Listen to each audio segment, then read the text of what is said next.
మనకు అనిపిస్తుంది, కానీ ఆయన విడిచిపెట్టే దేవుడు కాదు. ఆయన విడిచిపెట్టే దేవుడు కాదు. మన అవిధేయతను బట్టి కొన్నిసార్లు ఏమనిపిస్తుంది అంటే దేవుడు మనల్ని విడిచిపెట్టాడేమో అనిపిస్తుంది, కానీ ఆయన బాధ పెట్టిన కృపా సమృద్ధిని బట్టి జాలిపడే దేవుడు. అసలు అనిపించండి మాటలు. ఒక మాట ఉంటుంది విలాప వాక్యంలో 3:30లో, ప్రభువు సర్వకాలం విడనాడడు అనే మాట. ప్రభువు సర్వకాలము విడనాడడు. ఆయన విడిచిపెట్టే దేవుడు కాదు. విడిచిపెట్టినా కూడా ఆయన జాలిపడే దేవుడు. ఆయన హృదయపూర్వకంగా నరులకి బాధైనను విచారణను కలగ చేయడనేటువంటి మాట మనం చూస్తాం పరిశుద్ధ గ్రంథం.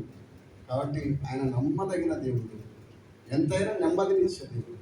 కాబట్టి దేవుని సన్నిధిలో ఇక్కడ వచ్చి కూర్చున్నారు.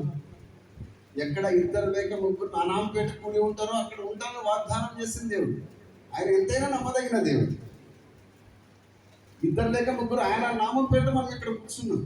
నేను ఉంటానని చెప్పినాడు. ఇక్కడ ఆయన సన్నిధి ఉంది, ఆయన ఉన్నాడు, దాంట్లో ఎటువంటి సందేహం లేదు. ఆయన వాగ్దానం చేసిన దేవుడు ఎంతైనా నమ్మదగిన దేవుడు.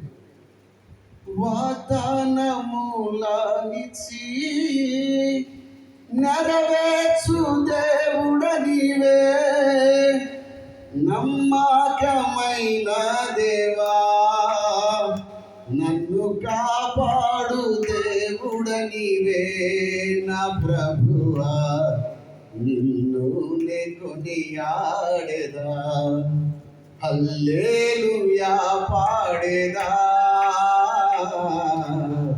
ప్రభు నిన్ను కొనియాడెదా. అన్ని వేళల యందునా నిన్ను పూజించి కీర్తింతును, నా ప్రభువా నిన్ను నే కొనియాడెదం. హల్లెలూయా. సరే, అన్నకి సమయాన్ని ఇస్తున్నాం.